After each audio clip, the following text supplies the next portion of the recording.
you have the power to nominate. Or him who nominate here, who nominate 3 times. But the who say who power of nomination, what done it? Am I? Okay. In the amount chance be him. Then can 3 chances because nipa no 7 and I do all the abre ni ye ndi ye a dem biem na wo ho say ye be jama ndi ye be si okay and according to Ella no so ye mpanyin for yetim si hene irrespective of say wo ni ye adwene or wo ni ye nya adwene yetim si nyame hwɛ sɛ da ne da mo kan ye ho ma sɛbi ye de yedwumede ebremu amusumu nyame nkoso anya okese na boto bia obi iska film bia na enyo mo ho emfama wo yetena se ye na nananom nsɛm ɛna sɛbi ye de ba besomo na nya de ye de ni eche mu wo sunya nananom atena konya asase so ɛhɔ nsɛm no ɛna ye de ebremu na wotwe etwa mu no ɛna sɛbi judicial committee a ɛwɔ Bono Regional House of Chiefs ɛtena sɛbi ye sunyan asam no so a won ekaye na won kaye no na injunction a na asosika breye otoso bienu sunyan mahema edokodan committee no so monfa injunction ento wahine fofra na makomo hine so ma ne baye no won hye no sɛ de be ya wona mabonten sɛ bi entutuntuma enhye na hene manfa kyene nsini so enkyere sɛ oyi sunyan mahene kopem sɛ ensɛm a ɛwɔ wode akodan court no court behwe aka asɛm no ansa na sɛ bi se wahene fofori so no di nkunimu a wotime ma na betri so enye saa paade a oni sa tumi no na bra ansem ne call judicial committee no ena omobotu gu ise de wahen de na ahema e pe no omo de mano enye ye eno nti akomu hene ene ne fa no omo twimomu mefa sunwan montenso eye ze ekere se na omo nsem no mo kan nyina mu no na e kame aye se omo kye so omo di nkunim na sebi sunyama ahema na sɛbi wani nkunima na sɛ anko amfama no ɛnu nti nam so ɛma ɔmo ne akwamu hene ɛne Old Burger TV ɔne ɔmo di nkomo no de to wɔn mu sɛ ɔmo hyɛ ɔmo sɛbi amamre na se no a ɛna ɛho nsensɛm ɛsɔde yɛ ɛnu nti no sese ɔmo bɛhwɛ na de bɛbodwa ne ato nsa afrɛ ya de hye ma ɔmo nyina de ɔmo ni kotu awisi mo hwene santemu na babedi adanse amomo hu sese de okogye amoansan bo ahe kokoto so mienu ena sese ono na sese wo so akofna mu suai a wo baba be yesunwan eman hene ne bra na nakomo hene de nsam tudwa na o kire sese wo hene woni ho sabi wotie ne naji kakra ekwa ma no ne sanse edi kensua ne ho ade me yesua se oti Maryland abrochimemu Maryland e wo US abrochimemu ho no wote edi no dwuma se prison officer enu nti no ze be ho nsem baaye no wasa akọ nachi enkokoye na dwuma nti ombeto nsafre no ama no aba na enrada ena sunyan mahema ene akefemfo sebi oni nsem twofo hia no ntwetwe nkomo eka asem no sede ne fa ne sitie ankasa na ahema akire mu se enye sebi so sebi nyado ai abranti anase de shebranti ya de ne di ade no wonya de hye wo ye de hye abusua miensa de hye abusua de hye miensa won di ade a ewosua man mu eyeye no wo kasa abusua no ho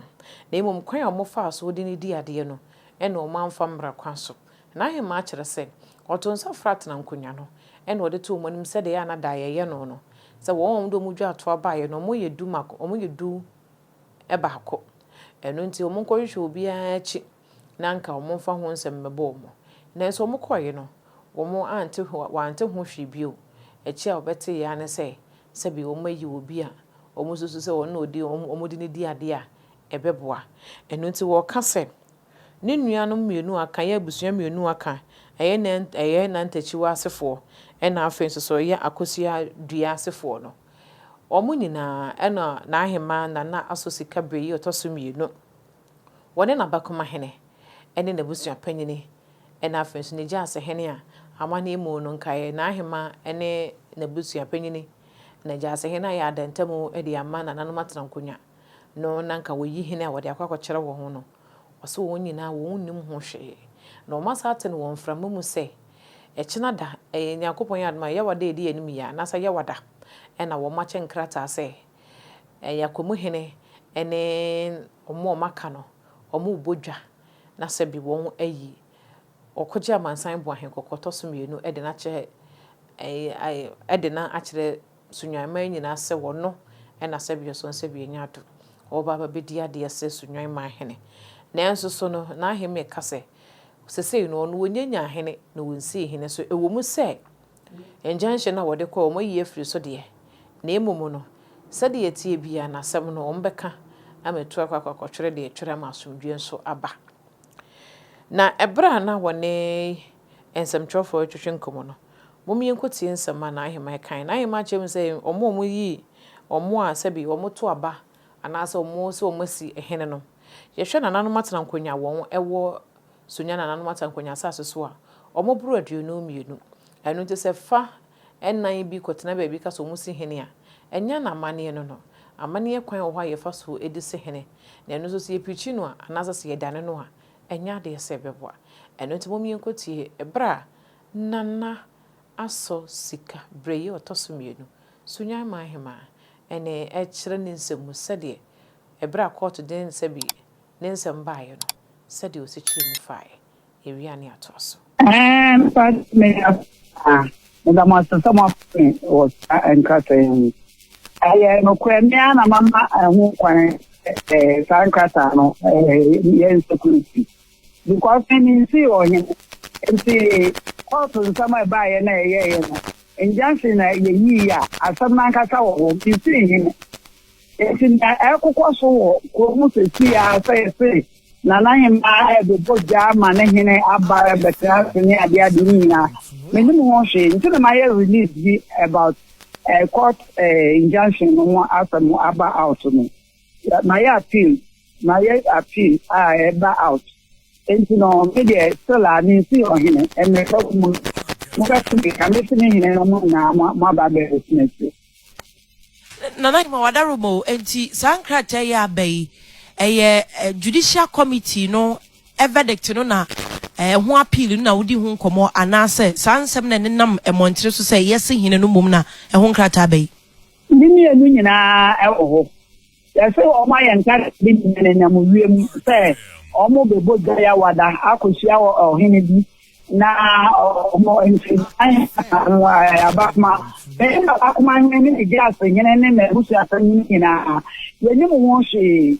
nanta chua ebusua ene akoso edi ebusua yenka ho omo ana busu ene omo a omo so omo si ne hene no o ye sankrata no memo mu de ka ehu etin lidu na sankrata no omo so atrocho edi ababo nta no makota radio station ebo di sa me ho me ne omo hene ne kasa no mo ne ade no I am quite minimum anything about it. But first release, I am first release, and I'm I Nana wadarumo, where the idea kwasu, Nanka, say a muka crow, and we say yachra dream.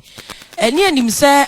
or hinful for HS, yes, see, and I was so winning washe when Sunday munti. A old farmer kwasu Nanka. Said the enchisheni a mamma and a money enchish with and what me for so pepe me yes in I was Sunyani Hanta Udiko Jabon Original House of Chiefs.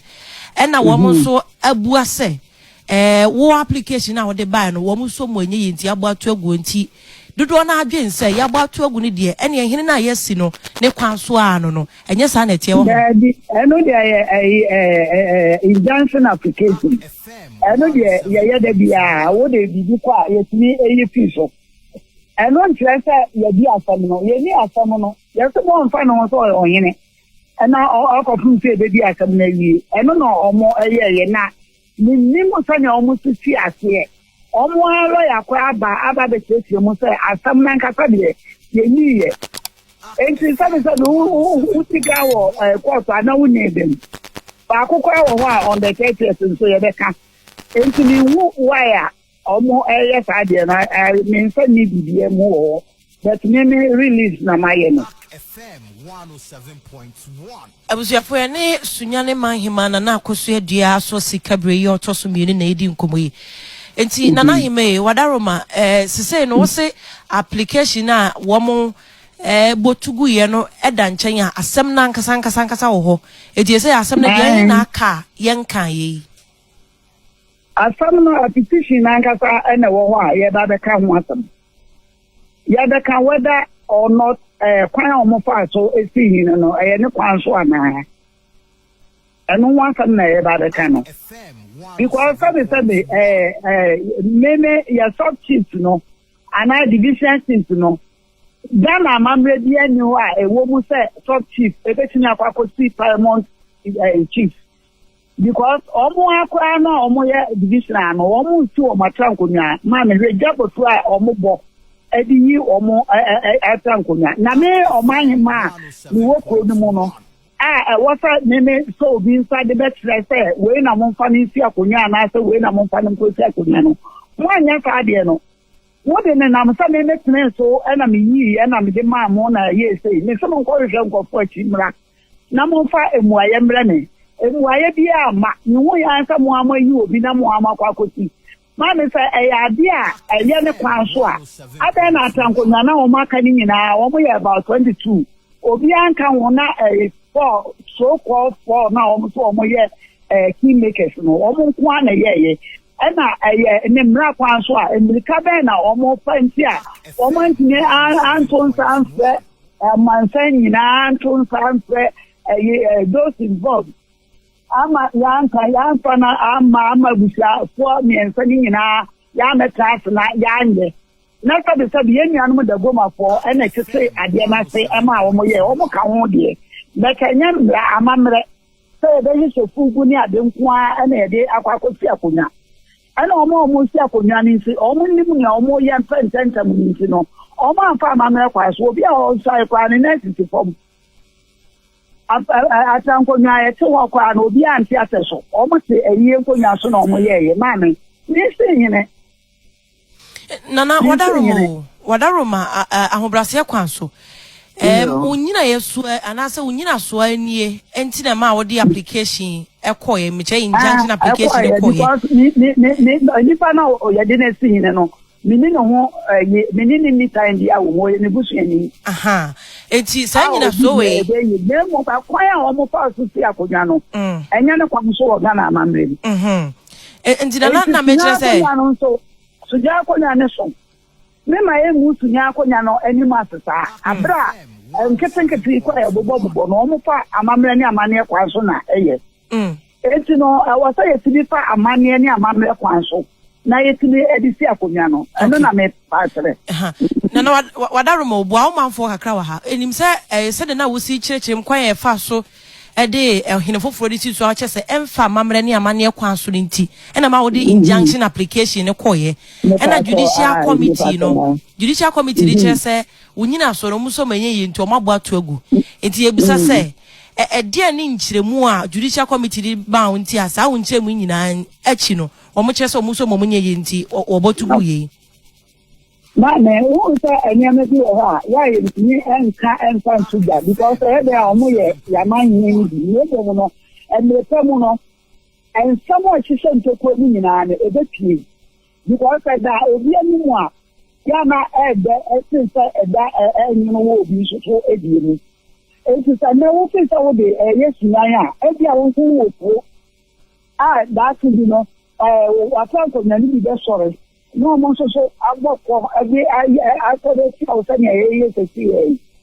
so on eti ana de no ko wo se ya o mo ne ni nti a o mo aye no na ni na be ba de di na nsanya ni na da de di na nsanya because that man some dey e mi le famo no the entire kind of no ye no ma ye no da edi FM 107.1 na nkomodie mu ahyase na wo se omo se ya wado mu ba be yi ohene a kire wo se no no nsa ni mu ho ana dia mi ni mu won shiri ma me ni mu won shiri ni na bushia nyanta tu abushia akoso di abushia obiara ni mu wɔn hwee abusuapanyin ni mu wɔn hwee abakoma ni mu wɔn hwee ɛna abusuapanyin no nso ni mu wɔn hwee. Okay. Na wadaroma ya so owie mu keke. Yo wadaroma de nkomo na eba wie na emom no ye pese de we twa to se obi a ɔte sunyane nsaso so titiri kura ne ahoho a abakure mu adwumanti ya dodo na na omuni omabusuafo kura di nkomo mo se ahenie mu manso twen aba sunyane nsase so a asa ya de hoye aba asase so no wadaroma se na wo besi ni sa nipa no akasa. Na me ne amesa o mo ne se awo no do so se na medical aka no ejina ma ye dia me to ho no meti aye ne o mo bro so ye bro so ni si akonya wo ba bia enti ne metu na mindful me se obi obeti bia no mpemu nchese mu yie na on want to ma hema o budi meti na me da so yo hema me de se e mada enti ne o pe no on ko bi o mati na ewota ya wada chiam bi because ni ehun se ana me ma so me se mo anyema eni se obi akọ program bi a me se wo mo enti no mi se yini wo ko ma se awo wo anyina e fa nso o mutu se o ba nyema so nsi onyene e wo ko mu ana yanka ayen se ba wo ko ma no so yanka ni be bi no mo digidi ana o mo de eye ne na bi enti media ni mo ho so enti o mo ko bi antu na o mo ntie ne America because I am the certain mother now abai me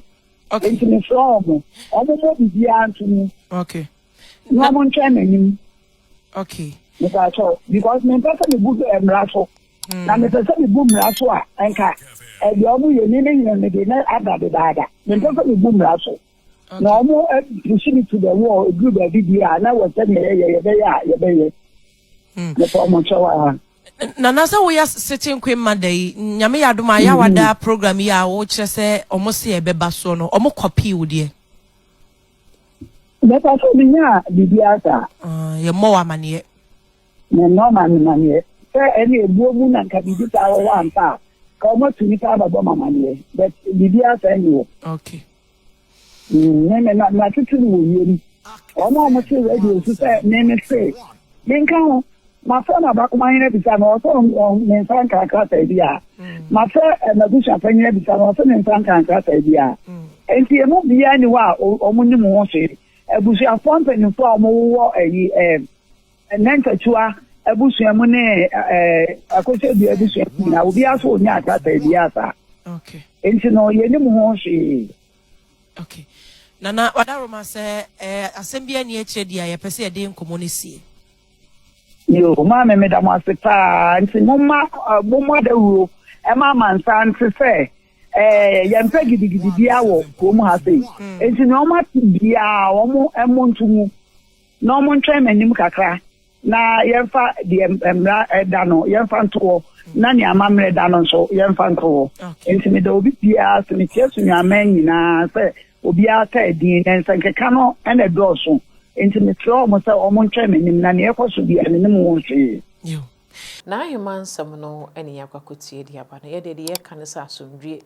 ene mra esan sɛ de ye wa ye nananom ni hɔ no ma ye ni hɔ nananom na ye ɔman ya bɔse nananom na kyekere ɔman ansa na broni kokompo ehu sɛ ye ɔman bi wɔ ha no mo a wɔn ɛbaaye omba ye no achi ansa na dodo mamu emra bata ho so ba